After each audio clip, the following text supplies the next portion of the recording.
Pemirsa, dugaan kecurangan pada pemilu presiden 9 Juli lalu tampaknya bukan isu semata. Sebuah video amatir dari masyarakat di Kabupaten Sarmi, Papua memperlihatkan kecurangan terjadi saat pemilu presiden tanggal 9 Juli yang lalu. Masyarakat tidak diperbolehkan menyalurkan hak suaranya. Mereka hanya bisa melihat, sementara petugas TPS tetap melakukan pencoblosan suara.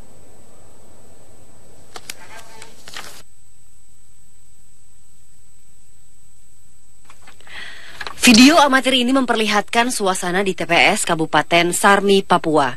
Semua petugas di TPS mencoblos kartu suara secara terbuka karena tidak ada bilik suara.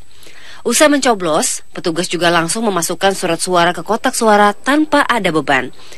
Video ini merupakan pemberian salah satu masyarakat yang tidak turut mencoblos.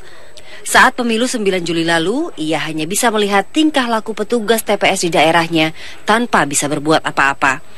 Menurut sang pembuat video, masyarakat dilarang mencoblos dan hanya bisa melihat dari bilik pintu ruangan pencoblosan. Kondisi ini juga sempat disesalkan masyarakat Kabupaten Sarmi. Mereka merasa hak suara mereka tidak bisa disalurkan. Petugas Sarmi tergolong salah satu daerah yang jauh dari provinsi, sehingga ada dugaan terjadi banyak kecurangan saat pencoblosan pada 9 Juli lalu.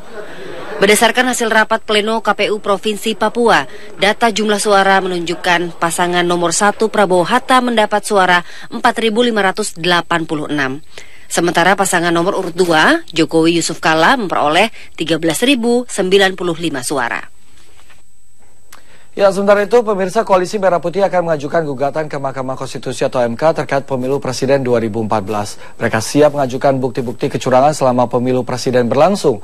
Badan Pengawas Pemilu menyatakan setiap rekomendasi dari Bawaslu wajib dilaksanakan.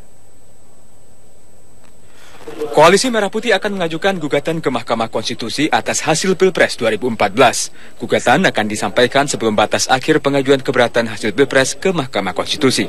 Via kami kan diberikan 3 hari untuk mengajukan keberatan atau tidak, ya. Saya kira sudah hampir pasti kita akan mengajukan keberatan. Capres dan Cawapres memiliki waktu 3 kali 24 jam sejak penetapan presiden terpilih oleh KPU untuk mengajukan gugatan. Kalau sampai pada tingkat KPU ternyata ada yang belum diselesaikan, maka itulah sisa persoalan yang bisa diselesaikan oleh Mahkamah Konstitusi. Capres nomor urut 1 Prabowo Subianto Selasa lalu menyatakan penyelenggaraan Pilpres diwarnai kecurangan. Selain itu, rekomendasi Badan Pengawas Pemilu atas penyimpangan telah diabaikan. Nah, jadi prinsip dasarnya Bawaslu mengeluarkan rekomendasi itu yang semestinya wajib untuk dilaksanakan oleh KPU. Kekecewaan itu cermin dari kekecewaan begitu banyak orang, separuh jumlah penduduk kita. Nah, jadi tapi seandainya ini mau diteruskan prosesnya, ya di MK satu-satunya tempat untuk mengoreksi putusan KPU. Sebelumnya, Pusat Tabulasi Nasional Koalisi Merah Putih telah menemukan kejanggalan data hampir di 100.000 TPS di 33 provinsi. Tim Liputan RCTI melaporkan.